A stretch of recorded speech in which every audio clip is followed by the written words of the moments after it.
Scream is the new latest installment to the Scream franchise. It's not called Scream 5, but it's Scream 5. It's funny how they talk about these, whether they're reboots or sequels or remakes or whatever they're called when they're making them in the modern era. They just call them what pretty much the original title is.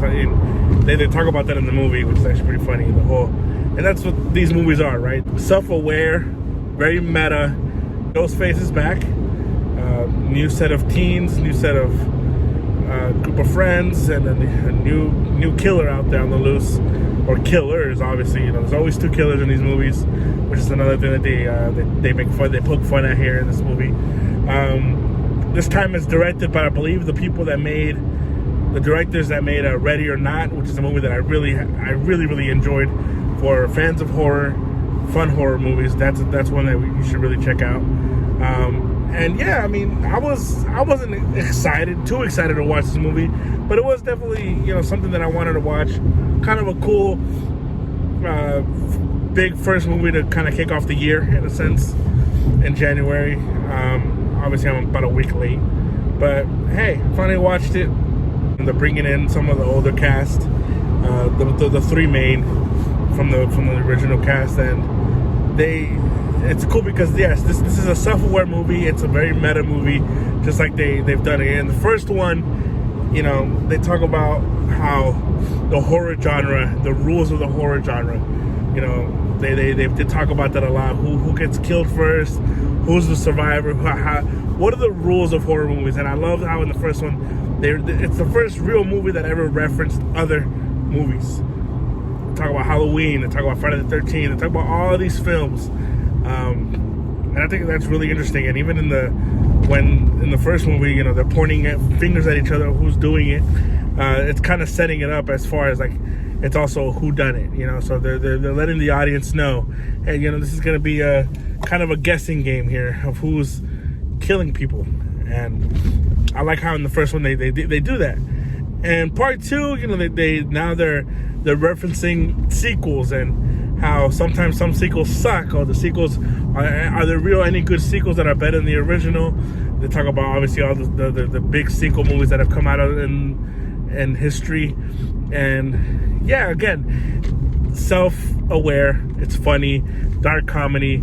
Well, in this one, they definitely play on the whole legacy film.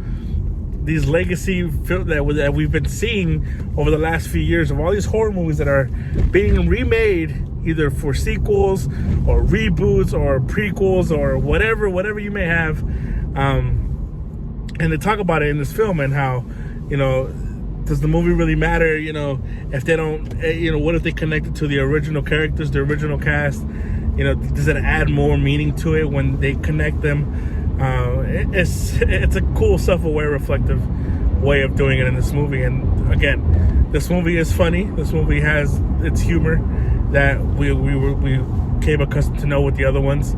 And this movie is also very much more bloodier than honestly I thought. I remember rewatching the first one and thinking, man, it's a lot more bloodier than what I remembered. And watching this one, I was just like, man, this is a lot more bloodier than what I thought it was gonna be. But I think it was pretty well done as far as that aspect. The killings, again, first of all, Ghostface, he's a cool killer, man. He really is. The mask, the whole. It is not just him coming in just to kill you and cut you up. It's the whole playful attitude that he has. The whole experience of what he's gonna do to his victims. That's the whole. That's what brings it all together, right? About who Ghostface is. He's not just gonna come in and kill you. There's the whole phone call. There's they're asking you questions, the whole voice, and that's what really makes these movies also just memorable. And I thought they did a good job. Honestly, I think they did a great job with the killings here with Ghostface, and it really did feel like a Scream movie. As far as do I like the film? Yeah, I'll go ahead and say it now. I did like the film. Is it my favorite no, it didn't blow me away. It didn't do anything really new either. If anything, it's definitely not the best one. I want to say still the first one is the best. I wouldn't say this is probably maybe second or third, honestly.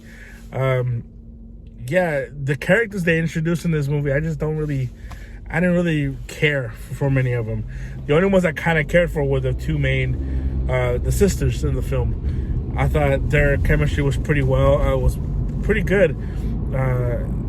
I thought the twist and the whole background, again, they're connecting these characters to the legacy, to the old characters of the first movie. So the connection that they used, I thought it was fine. There was some they use Billy Loomis in this film quite often. They refer back to him a lot. So yeah, I mean, I think that was interesting. And obviously don't want to spoil anything as far as how they use that. But I just found that kind of interesting.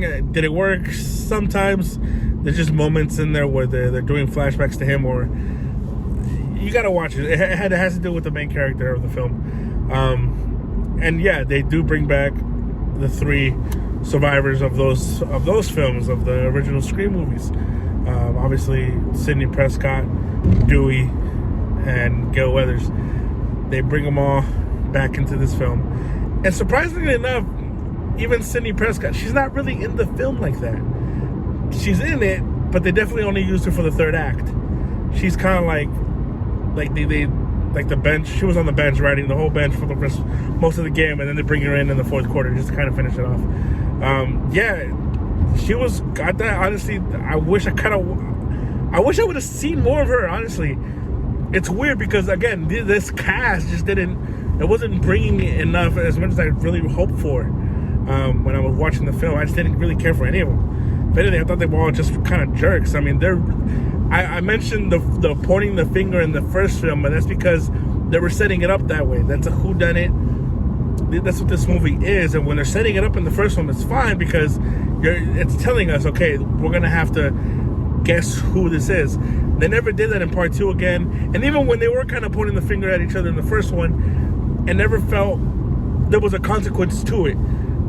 Immediately, obviously, when Sidney thought it was Billy that was the killer, had him arrested, and there was issues in their relationship, and that Sidney obviously was feeling towards him. And there's a whole scene in this film where a couple is making out, and she obviously she invites him upstairs to the room, and he tells her, "I don't know if I can trust you because you might be the killer." Like, that is a relationship killer. Like that, what the heck?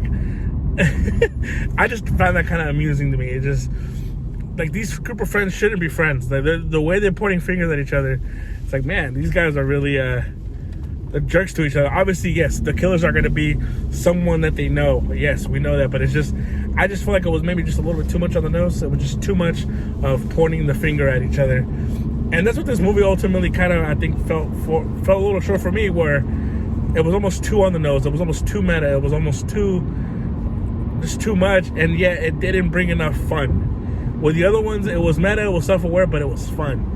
This one, I feel like they definitely took a more of the emotional, especially with the two sisters. I thought it was fine. I guess it's good. It's just, I don't know. I wasn't all the way sold on it, even though I do think this is a fine film. In the end, yes, this is a fine film. I thought I had fun with it. I enjoyed the kills. I enjoyed, for the most part, yeah, I enjoyed the movie. I see it as a 7.4 out of 10. Not bad at all.